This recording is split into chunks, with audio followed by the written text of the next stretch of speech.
survived that scene again. Oh la la, that was the second time watching that with you at the back there. Um, take a breath, everyone. I know that's quite a journey. Um, to begin with, Joel, there's something kind of miraculous about the filmmaking, and we can get into that a little bit. But do you want to say something about how the film began? Whose idea was it? And Yeah. is the final film the idea as it was at the beginning, or? No. So I'm living in London now, and 4 years ago, a young guy saw me in the neighborhood.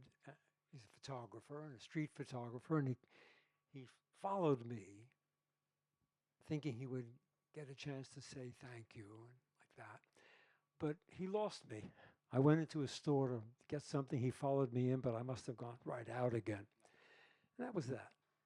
2 weeks later, I was in the same street. I was with Maggie, and there he was again. He came up to me this time and said his thank you. And I introduced him to Maggie. And we stood on the street for 10 minutes, and we had one of those intimate conversations that develop out of nowhere, but they fall into something that is more profound than just, thank you for doing your work, etc.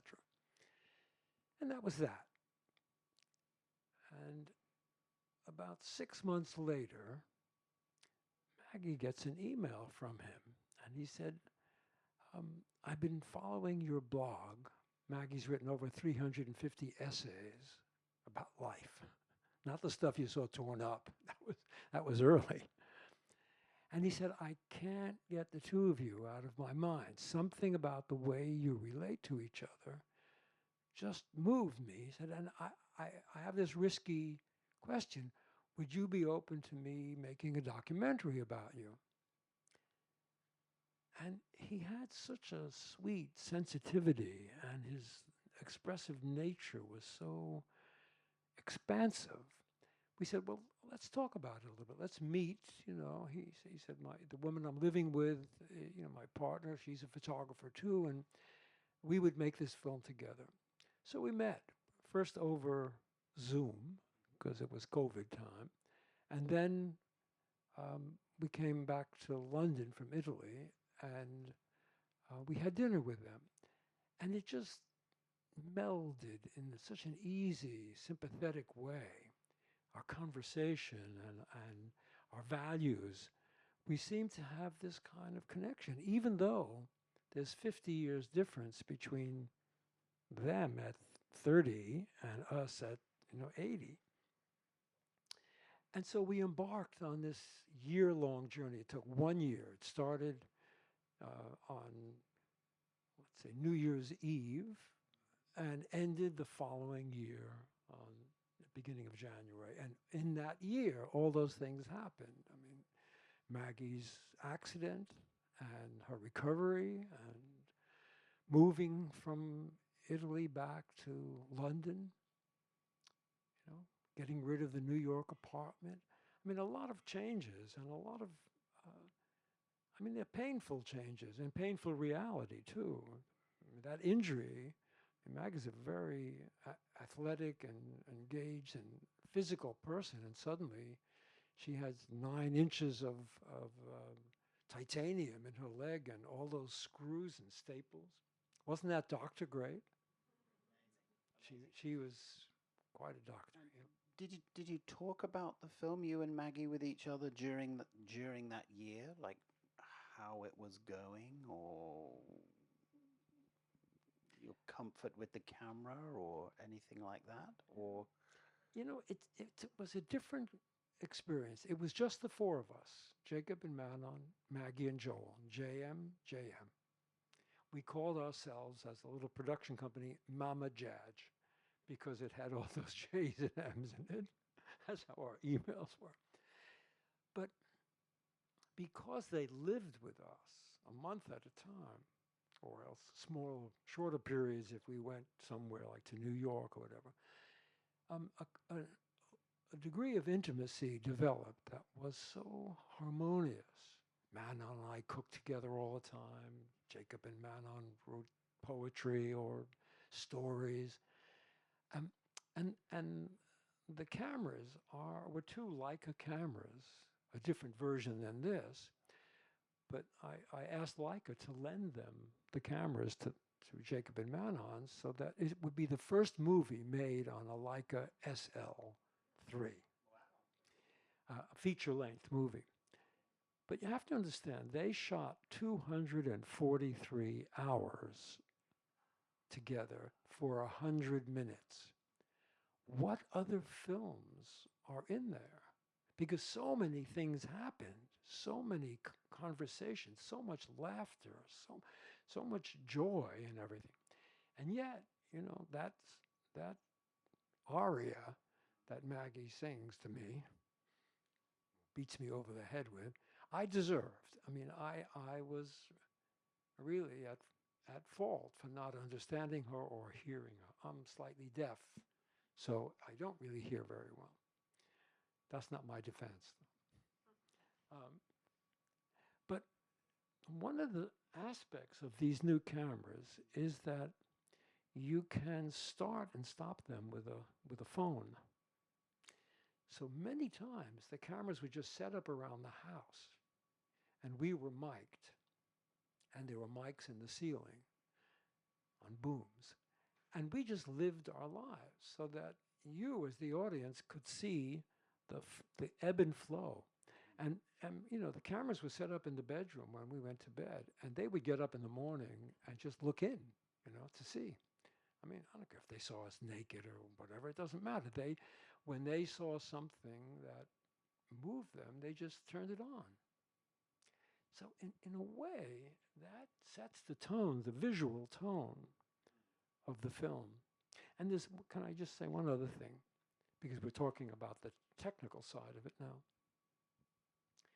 Jacob saw at the very beginning that if you panned the camera, which you would track if you were making a regular, conventional documentary, the cameras, many of these digital single lens reflex cameras have a kind of stutter. He couldn't bear the fact that you would see this aberration. You know, it's like seeing pixels. And so he thought, you know what? I can't follow. I want to set the cameras up so that it's a fixed frame. I'll make an interesting frame, and we'll just let life happen, like on a stage in a way. And so that's how it all unfolded, 243 hours of that. So in a way, we melted into our own rhythms and intimacies. And really, there were so many conversations and so much laughter that don't appear in this version of our lives. But that's what they found, you know, and in a way, it's their invention. And painful as it is at times with the accident and everything else, it also shows the resilience of not only an individual who suffers a break like that, but it shows the resilience of married life. I mean, I think that's the most important thing for me, is that when you love somebody, you know, you try not to kill each other, and you have to constantly evolve and learn. We're not the people you saw in that film now. Maggie is not as, what should I say? She doesn't have the same kind of sort of negativity that she had there, because our move back to London was very beneficial to her. She has a play that's in production now for the West End. She's got 3 novels that are published. She's visible. You know, we have a lot of friends here. So, I mean, when I met Maggie, I had already had 30 years of being a photographer. I had my own life, you know. And she had her life when we met, but that breaking her neck changed her life immediately. And so it became unequal in some way, right? I didn't break my neck. I was still going along on my path. And there's a dilemma in any relationship. If one person has a path that they're on, what are they going to give it up for the other person? You try to do it as delicately as possible so that you're not a pressure on the other person. You got to make a living too, so two people can live. I mean, there are a lot of realities. And I hope the film showed, some of that. Um, did you have a say in the final cut, or is it really their film and their portrait of you? At the very beginning, on the first day, Jacob set up the camera, and he kind of looked at me as if to say, you want to have a look? And I said, it's your film. I'm not going to look at any frame you make. I'm not going to comment on anything. I don't need to see the rushes, nothing. You make the film. And so when the film was fully shot, they went to Copenhagen, where the production company is. They showed this film around in a 5-minute sizzle reel, and A24 wanted them, and Netflix wanted them, and Amazon wanted them, just on 5 minutes from the first month of shooting. And in every case, they wanted final cut. And Jacob and Manon said, no, we want final cut. And the big boys said, well, that's not how we work. We want us to produce. We're gonna say what this film looks like at the end.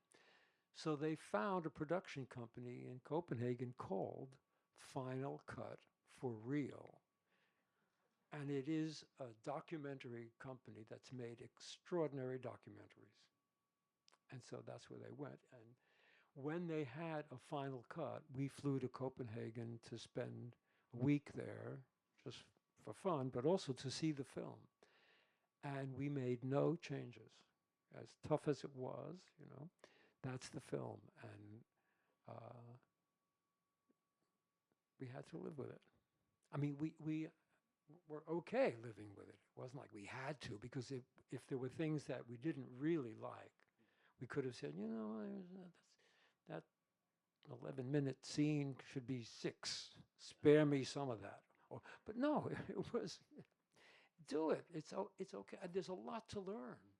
I've learned a lot about myself from this film, and I've had to change in a way. And it's never too old to change.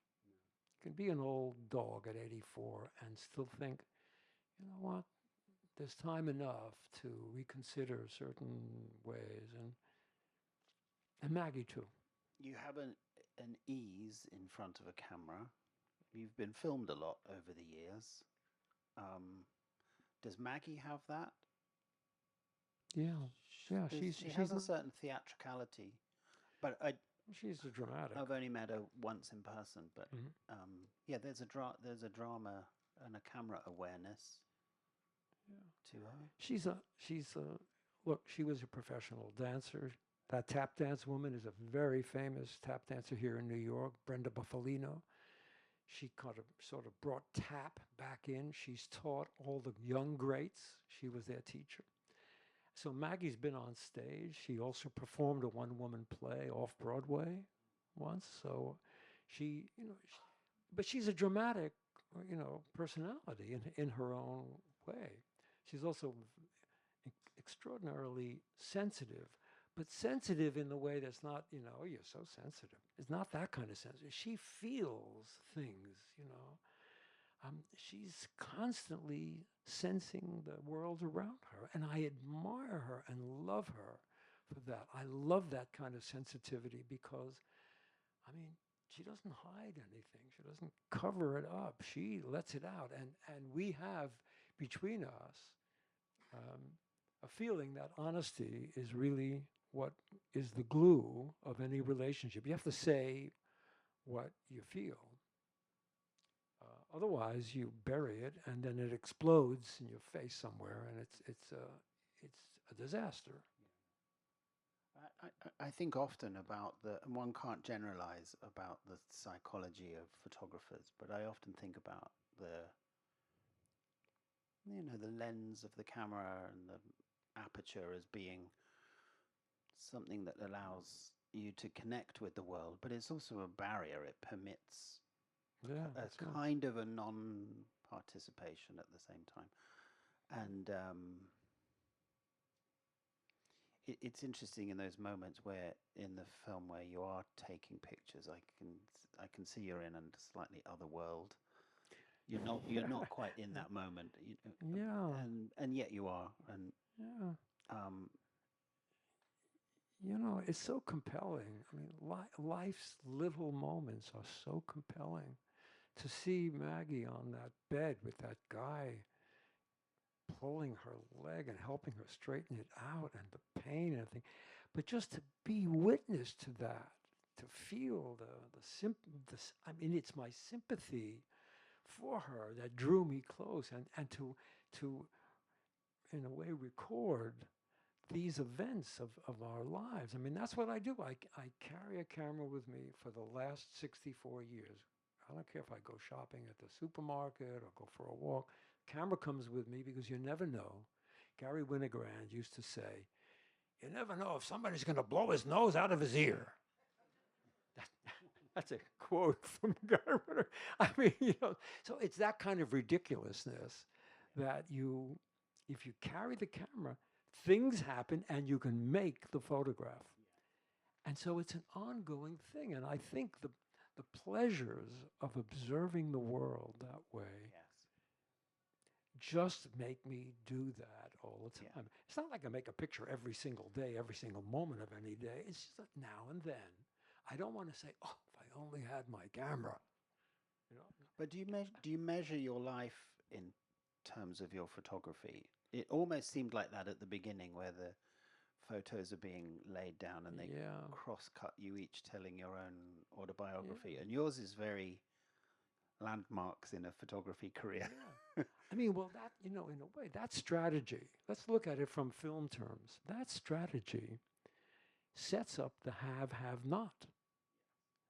Maggie, four marriages, a stillborn child, being an adoptee, not belonging to the family. All these things become the through line of a person who's had to struggle. Ran away from home at 16, went to London, lived in Canada, worked with Robert Altman. I mean, into the nut house. I'm going along like, a steady schmuck. Everything seems to fall in place by luck, being in the right place at the right time. I mean, when I started in '62, photography wasn't celebrated like it is today. There were no galleries around. There were only a few friends. Tony Ray Jones was my friend, and then Gary was my friend, and so it was a little community, and we all loved the medium so much that we believed in it, even though there was no hope for success. All of us were trying to be commercial photographers just to support our habit of making work for ourselves. So if you go that route and then suddenly photography picks up a little momentum, you're riding the wave. And so if you're in the right place at the right time, maybe good things happen to you and you're encouraged. When I started in '62, and in 1963, John Tchaikovsky bought a photograph of mine, $10 for the Museum of Modern Art. Now, you know how great that makes you feel when you're $10 for a photograph. So it's little steps like that that are uplifting, and you feel you're part of a caravan of others who are going along, hopefully trying to understand the world through a camera. I just have a million questions, but I have Well, one last one. Nobody's leaving. No, you're not going anywhere. Before I open it up, there's something I didn't quite understand, but it sounded really intriguing. And it's when you're sitting down with Howard Greenberg, your gallerist, and you're telling him about 70,000 negatives that are being scanned, and you say something along the lines of, well, I only when I looked at the pictures before, it was only in terms of like where I'd been or where I was, but now I can see where I was going. Can you say a little bit? It was a lovely I'm thought, glad you but I picked up don't on think that. I quite grasped it. But So, at any moment in your life, you're present at that moment and you look at your work. I mean, every day, you make new work, you look at that work, you go in the dark room, you make contacts, you read the contacts for a few days until you get the feeling of what the hell you were seeing or what you were interested in then. And then you pick out some work to make prints. So you're in that moment, you're where you are. And in the rest of the pictures, the ones you don't choose are probably indications of like the Geiger counter or the compass is saying, if you go there, after this, if you head, these pictures are telling you that you are projecting something intuitively by the work you do. And so, but you can only follow the being present in the moment at that time, and you develop that work and you learn from that work. And maybe then after learning, you can go forward.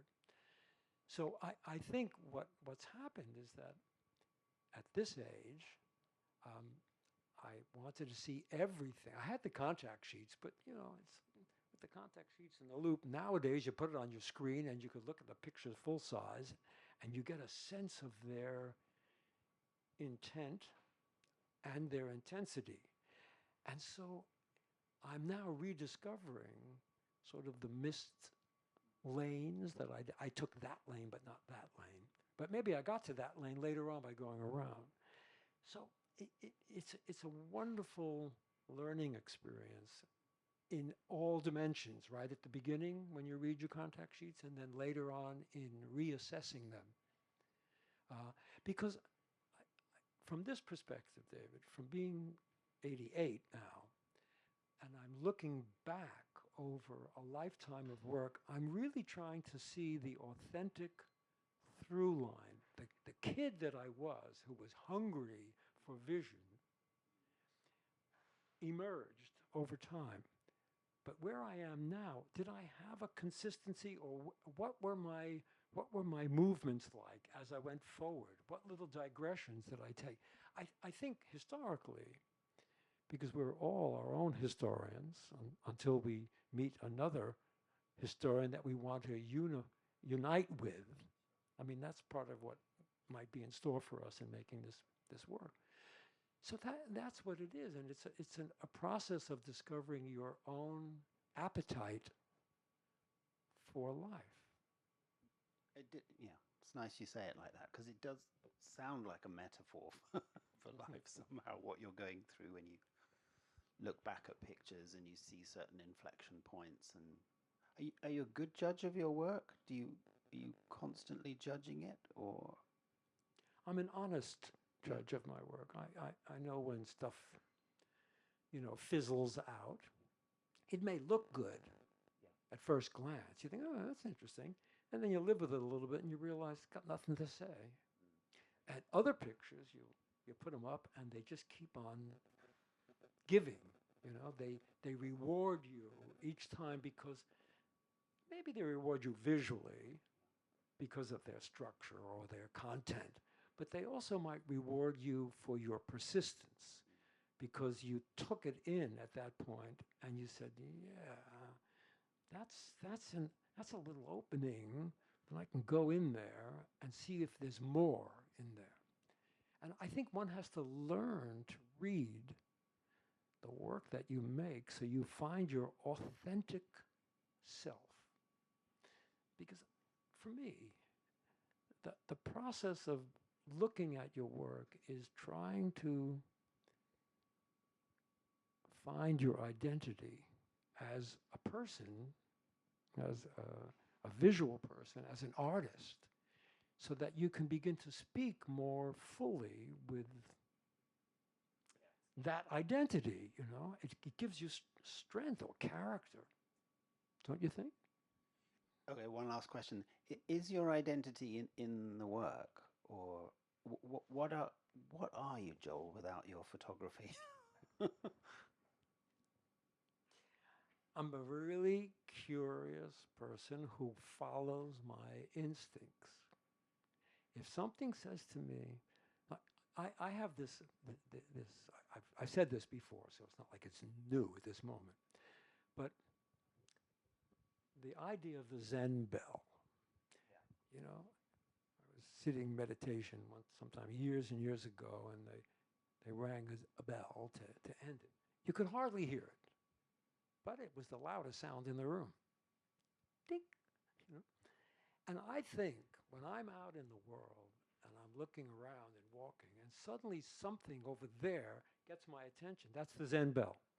And I go there because that thing is the only thing that made me look. And who knows what it is? It's fragile. It's evanescent. It's disappearing at the very moment that I see it. But I move there because I think, well, that's more interesting than anything else, so that's where I go. I follow my instinct that way, and I never negate my instinct. Why? Our instinct is native to us. It's our survival mechanism. It's what human beings are capable of. Is having. We've survived as a species. But we also don't quite grasp it in the moment. Oh, that's right. No. We don't actually understand. No. We just have the instinct, like you know. I once I remember I was walking down the street in Paris, and I passed a bakery. It's a famous bakery actually, and the street smelled like diesel fuel and dog shit.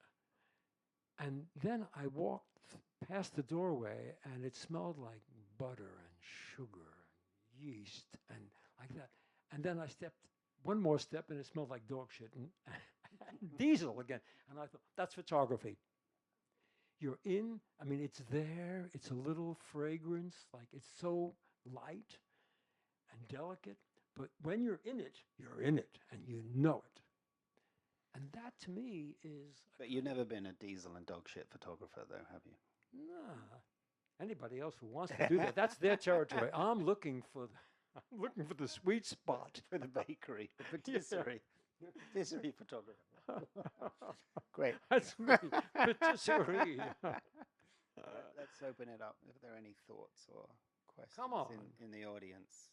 Marley's got a microphone here. Are you traumatized by it? Hi, Joel. I have a question.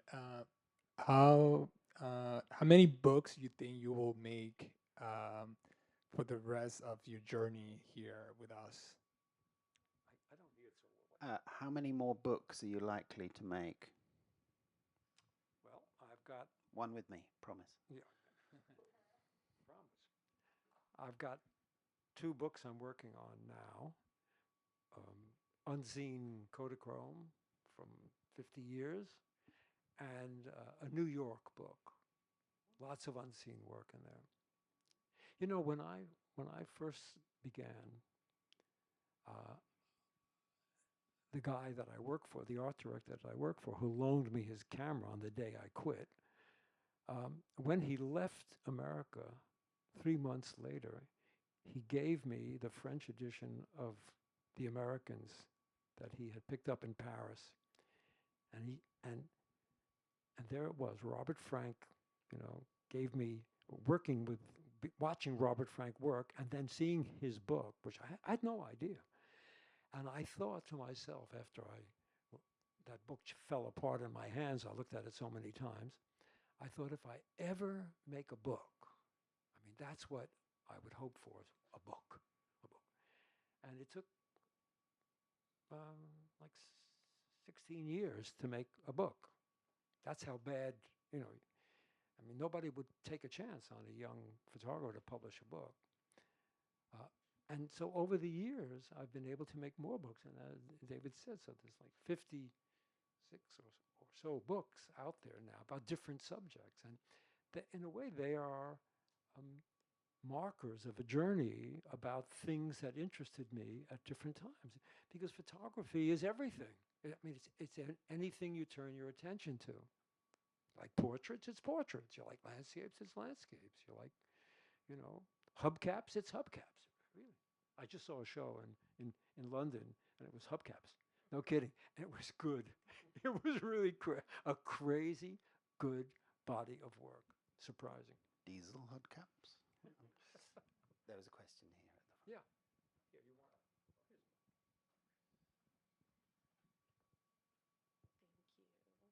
Hi. um, I guess my question is less technical and more because you're a photographer and that's like most of your life. You seem really present, and maybe the way I was watching Maggie was, since she's a writer and since she's someone who like feels so deeply, she's more reflective, and she was a therapist. And I guess that's all to say, like, what did you learn about each other in this film, and how you two come together as photographer, as writer, as a married couple? Yeah, like what changed after this or during it? Well, that's a lovely question and an important one. That sense that Maggie had or expressed of being, you know, angry at not having what she felt she deserved has dissipated. It's as if she spat it all out. She tore up those journals. She said all those journals, she had more than 60 journals. And she saw them as all the pain of her young life. And she had been carrying them around on her back, basically. And so to tear them apart and then burn them up was to liberate herself from all of that, you know, all those chicken scratchings of, you know, oh, if I only had, if I only had. That's to be yearning all the time. And when you unburden yourself, then maybe you're free of all that kind of yearning and you can be more present going forward. You don't have the weight on your back. And I've, you know, now that I've seen myself from the outside that way, I feel like I've let go of a kind of, well, I think I was in the process of letting go of ambition anyway. I mean, I've been so fortunate. Anybody that gets a book is really fortunate. To get 56 of them is really fucking fortunate, you know, that anybody would want to publish a book like that. And to have the experience of making exhibitions and being out in public, you know, these are honors that teach one about oneself. But being in the film has given me a sense of enough already. I you know, now I just want to live because, I mean, you could see the film is about mortality, isn't it? We are, you know, when you're your ages, death is way behind you. You're out in front and you're moving. But as you get older, you know, death is, whatever is coming on. And pretty soon it's right alongside of you here, and you're aware of it. You don't know that until you get there. And so I feel the imminence of it, and I've decided, how do I want to spend my life for these last few years? I really just want to be with Maggie, do some work, you know, or review older work, and live to enjoy these later years. And so that's a relaxing of the driving ambitions that every artist has to keep on producing. But it's such a contrast between Maggie burning and you scanning 17,000. Yeah, she's burning. I'm making more shit visible. Yeah, I know, but it's part of the process. They were visible all the time. They were just in boxes. Now I can see them more easily. All I can say is I hope she doesn't regret the burning of the... She doesn't have, Okay, no, good. she is so relieved. Okay, good. She said, in fact, she said afterwards, why did I knew they were full of pain. Why did I save them on the shelf all these years on that bookshelf? She had them all lined up. She hand bound them. I mean, you know, It was a body of her work. Wow. You got the mic? Oh, we'll get to you next. Hello. We welcome all comers. So this is a bit more of a technical question, but can you talk about your transition from film to digital and if and how that's affected your work or your view of photography? Well, I did spend 40 plus years in the darkroom, so I'm done with chemicals and the dark. I want to live in the light. And I was an incredibly early advocate of technology. I had one of Steve Jobs' handmade, unnumbered first 100 computers. Bought it in 1976. I was a beta site for Photoshop in 1991. I believe, I mean, photography is a technology. It's a science and an art, and it's always advanced through its technological changes. You know, wet plate, dry plate, roll film, up on and on into the present. And in 1998 or so, some Japanese company came to me with Olympus and said, could you use this camera and see if you could do things like your 8x10s on Cape Cod? And the camera had made a 1.4 megabyte file. The same as my 8x10 camera. Anyway, I made some pictures with it, and they were beautiful. They were like this, but they were beautiful. And I knew, I just knew, well, if they could do this with 1.4 megabyte, what's going to happen in 2 years, 3 years, 5 years? And so I understood that we were on that roll, you know, and here we are. And really, 10 years ago, I made a 60-inch print from my 8x10 camera and a 60-inch print from a Leica camera, and same size, and I sliced them apart, and I put them together, and I looked at the loop, I looked at the grain, I looked at the pixels, I looked at the way it conveyed its information, and I thought, that's it for me in the darkroom. You know, this is it, because I want to live in the moment and not be in the darkroom. I mean, I loved it when I was in it. You know, I spent all those years. I had a color darkroom too. I had probably the first color darkroom in New York City. You know, I mean, a personal, private color darkroom. And I taught a lot of photography. I was teaching at Cooper Union at the time, and I would take my class up because they didn't have a color darkroom at Cooper Union. Have you, talking about teaching, have you always been an eloquent communicator about photography, or did that come later? No one's ever asked me that question before, and I'll tell you. So before I was a photographer, I was a painter, and I was a graduate student in art history. I painted in the spirit of abstract expressionism because that was in the 50s when I went to art school, to college. So when, in 62, when I decided to become a photographer after watching Robert Frank, all of my friends were painters, and they poo-pooed me. Oh, what are you using a machine for? You're an artist, you need a brush. I said, what's a brush but a stick with hair on it? It's like a tool, you know, it's a primitive tool. But they couldn't understand this. And I found myself in my first couple of years trying to defend myself for my transformation and say, well, yeah, but look, you know, in a split second, you can see this or that, and it says this, and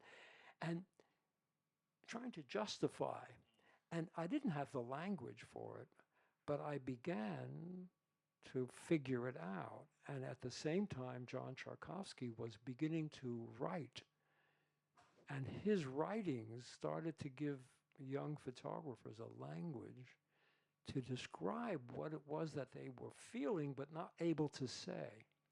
So I think as a mentor to my generation, he helped us to say things about it. And I think I've always felt, embarrassed to say it, I always felt like I was a missionary. Yeah, you're a kind of an ambassador for photography. Yeah, you know, because I believe in its incredible powers of description, that it uses time, fractions of a second. That, I mean, you know, it does say 1,000th of a second on here, which means like that. And you could see the nuance of life in front of you in 1,000th of a second. You could snare it before it goes away. So it's an athletic endeavor that has this decisive feelings about you. You have to have a strong enough feeling in that fragment of time about something. So when you talk with such passion about photography, are you still thinking of those painters? Those fuckers. they couldn't understand. You know. There's some more questions down the front here. Yeah. Hi, Joe. Hi. Speaking of the instinct you were talking Closer. speaking of the instinct that you were talking about before, and with your photography and whatnot, with you being on the street with that plastic bag that you're photographing in the film, or photographing Maggie, or photographing still life, is the instinct, is the feeling different? Is the approach to it different, or is it kind of driven by the same curiosity that you're mentioning? I think curiosity and feeling your way around are unified. Even with a still life, it's not like you plunk it on the table and it's perfect. You put it there and you think, what the fuck? What am I going to do? And then you look at it and you turn it around a little bit, and suddenly one side with a nice little dent or a scrape or something, that side has character. Maybe, maybe not. But you might decide, that's the side that's speaking to me now. And then you assemble other things in relation to it. Now, you want to do it in the way of Dutch still lifes in the 16th century? Okay. Or you could use something else. I use the energy of the street. I put things together so that it shows me a kind of reflection of the street dynamic. Power, big, strong things, little things looking. I mean, I'm looking for a new way of phrasing what a still life can be. It doesn't have to be, you know, fruit in a basket and then something hanging off the edge of the table to show you the dimension, like a knife. The Dutch always had a knife off the edge of the table, or a cloth, and then the knife. So I think you find your way, no matter what your subject is. If it's portraits, what's a portrait? Does it tell about the person, or does it tell about you? Or is it you and the person? And, you know, you have to kind of, I didn't say this the other day, but when I gave the talk, I once had a farm 100 miles north of here in the Catskills. And it had 50 acres of land, but there was no water on the land. So I went into town, a little town called Jeffersonville, and I said, is there anybody that can find water around here on land? They said, yeah, there's a guy down the road who's a diviner. So they gave me his number. I called him up. And then I told him what I wanted and where I lived, and he said, okay, I'll show up, you know, a couple of days. So he showed up, and he comes, gets out of his car, and he has a stick. And it's a willow stick. And it's like a Y-shaped stick. And we go for a walk, and he said, where do you want to find water? And I said, well, maybe in this first meadow, if there's a flat spot somewhere. So we walk through the meadow, and he's holding the stick, and we're just walking and talking and everything, and then it gets quiet. And at some point, you know, he says, here. And he puts the stick in the ground. And I said, how do you know? He said, the stick told me. I said, how did the stick tell you? He said, well, I hold it in my hands, and it knows where the water is. He said, and I could feel like a little tremor as if it's seeking out the water. He said, so that's what I trust. Photography is a divining rod for you, for each of you who uses it. It's going to point you in the direction that's true to you. If you trust it, if you yield to it, if you let instinct play play with your sensibilities and suggest things to you, and you say yes, you'll feel the divining rod energy through the camera. This could be a hoax on my part, but it's also how it is for me. Yes, right behind you.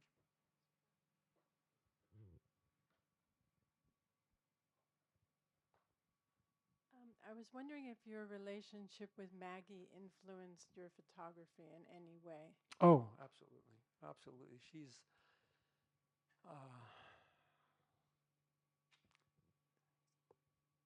she's a very instinctive being, and watching her in the world, the way she relates to the world, added another dimension to me about receptivity.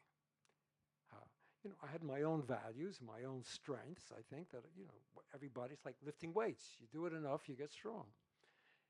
But watching the way she interacted with the world from a feminine point of view added a dimension to my way of looking at things that I'm so grateful for. And we are in and have been for 35 years now in a constant conversation. And it's very fluid between us. We're expressing, those fragile feelings that we have about something that you don't know who to say it to, but you can say it to the person who's closest to you because you can risk it with that person. So I think our encounter has really been, a circular kind of influence, referencing all the time. It's lovely. It's really lovely. Having seen it the second time, I came away feeling that Maggie probably values the ear, and you value the eye. You're right. She is the best listener. When I've seen her, this is what's incredibly strange, David. And the only other person I saw this with was Deanne Arbus. Maggie will walk in someplace or sit down someplace. Someone will come over to her and ask her for help in some way, want to talk to her about something they have deep inside. They reveal themselves to her. And when I spent some time with Deanne Arbus, we traveled together a few times. And I was with her in an old Catskill hotel, Grossinger's. And I had a friend who was the steward, because I used to work as a waiter in those hotels. And so Bill invited us to lunch back with the staff. And we sat at this table, and the guy sitting across from Deanne Arbus suddenly revealed his whole crazy life to her. And then she took him and she photographed him. And then they were doing cha-cha lessons. I was trying to remember, was it tango or it was cha-cha? And we were watching all these old couples do cha-cha and everything. We were just standing there. And an old woman from a couple, a man and woman, a woman came over to her and started talking to her. It was like magnetism, a magic aura. Some people project these things, and you feel you could enter their aura, their space, and talk with them. And Maggie has that. And I cannot tell you how many times it's happened. And then, people will write to her and ask her advice. And she counsels lots of young people who have come to her without no charge. She not doing therapy, but they want something that she projects. It's hard to describe, but it's, you recognize it when you see it. Hi, Joel. I have a question back here. Yeah. I was really moved by the film, and I was really struck by the scene where you guys are sitting on the couch and you're telling Maggie that you maybe wish that her parents weren't so at the forefront of her brain and that it could be you two. Um, at the risk of prying too much, I'm curious if there was what age in your life you felt your parents kind of have less of a stronghold on your brain? Well, you know, even though they're long dead now, moments sometimes when I look in the mirror and I can see my father in me, suddenly he's alive right now, and you know, and I remember things from him, but mostly positive. You see, Maggie had lots of negativity because she was adopted, and the woman who adopted her was of an old English persuasion, a 19th century woman who adopts a child in 1946 after she lost a baby. And so Maggie has memories of not belonging, and those are very powerful things, especially if you were given up at birth. There's an imprint, I think, that stays with you your whole life because you're not nurtured, you're not held at the breast, you don't feel the warmth of mother, you're in a box in a hospital, nurses are changing your diaper. You don't get that kind of closeness. So I think she suffered from that a long time. I had very loving parents, you know, and we grew up poor in the Bronx in a real, you know, European neighborhood. It was all Eastern European Jews and Italians and Irish and Germans. I mean, it was, I didn't know I was in New York. I thought I was in Europe. I mean, there were open markets. So it was a very different lifestyle, and I had a lot of positive feedback. So because my parents, you know, when you're really poor, your parents basically say you can do anything you want to do. They're not thinking you should be a doctor or a lawyer or something. They just want you to survive. So you do anything that makes you happy. And that was the message that I got. So in a way, the upbeat, positive side that you see in the film is what was, you know, that's what I got. It was a can-do experience from childhood. I'm afraid we're going to have to Oh, I don't bring wanna it to a stop. pause. There will be much more Joel at ICP in the future, so bear with us while we figure out what we're doing. But Yeah. thanks for your generosity, Joel. Congratulations again for the lifetime Oh, thank you, Dave. achievement. Thank you. And thanks everyone for coming. Yeah.